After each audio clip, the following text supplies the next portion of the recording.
সুদীৰ্ঘ 12 বছৰ মূৰত IPLত দেখিবলৈ পোৱা গ'ল অসমীয়া যুৱক। দেখিবলৈ পোৱা গ'ল এলাপেচা বিধৰ খেলেৰে নহয়, দলৰ জয়ত গুৰুত্বপূৰ্ণ ভূমিকাৰে। এসময়ৰ অসমৰ দলৰ হৈ খেলা প্ৰাক্তন খেলুৱৈ পৰাগ দাসৰ পুত্ৰ ৰিয়ান পৰাগৰ বেটিং যাদুৱে মোহিত কৰিছে সকলোকে। মাত্ৰ 17 বছৰ বয়সত ৰিয়ান পৰাগৰ বেটিঙত শচীন তেণ্ডুলকাৰৰ ছবিখন ফুটি উঠে। সেই একেই কম বয়সতে যিদৰে শচীনে ধুমুহা সৃষ্টি কৰিছিল, ৰিয়ান পৰাগৰো যেন এয়াই আৰম্ভণি। অনসাই ক্ৰিজৰ পৰা বল বাউণ্ডাৰীলৈ পঠোৱাৰ যোগ্যতা আছে ৰিয়ান পৰাগৰ। IPL তথা ঘৰুৱা ক্ৰিকেটত মৰা বিশাল ছিক্সাৰবোৰেই তাৰ প্ৰমাণ। আন্তঃৰাষ্ট্ৰীয় খেলুৱৈ মালিংগাৰ দৰে বলাৰক নিৰ্মমভাৱে প্ৰহাৰ কৰিছে ৰিয়ান পৰাগে। তাৰ পৰাই গম পোৱা যায় ৰিয়ানৰ বেটিং বিক্ৰম।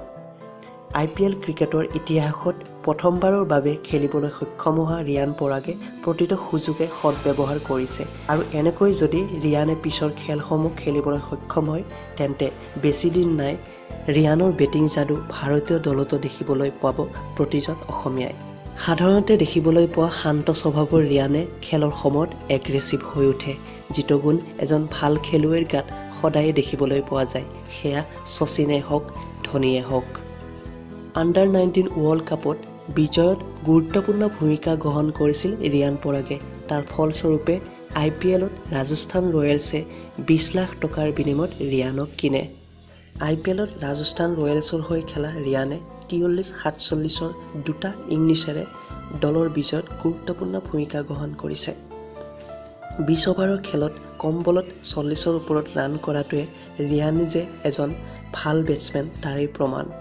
ৰাজস্থান ৰয়েলছৰ অধিনায়ক তথা অষ্ট্ৰেলিয়াৰ অধিনায়ক গ্ৰেম স্মিথে ৰিয়ান পৰাগৰ খেলক প্ৰশংসাৰে উপচাই পেলাইছে। অনাগত দিনবোৰত ৰাজস্থান ৰয়েলছৰ খেলত প্ৰতিজন অসমীয়াৰ চকু থাকিব, বিশেষকৈ অসমীয়াৰ মনে ৰিয়ান পৰাগৰ খেলত।